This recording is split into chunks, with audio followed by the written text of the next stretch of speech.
欲しいですআমি গাড়ি চাই私は寿司を食べたいですআমি সুশি খেতে চাই私は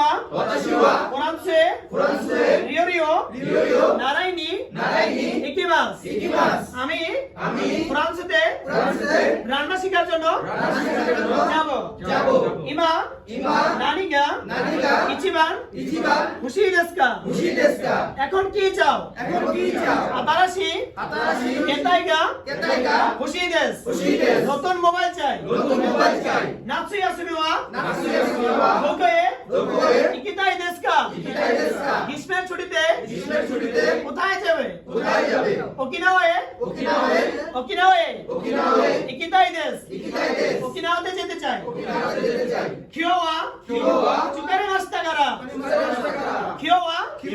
疲れましたから何もしたくないですআজকে ক্লান্ত সেজন্য কিছুই করবো নাそうですね今日の会議は大変でしたねআজকের মিটিং খুবই ক্লান্তদায়ক ছিল সমাজは何をしますかসমাজは何をしますかসাপ্তাহিক ছুটিতে কি করবে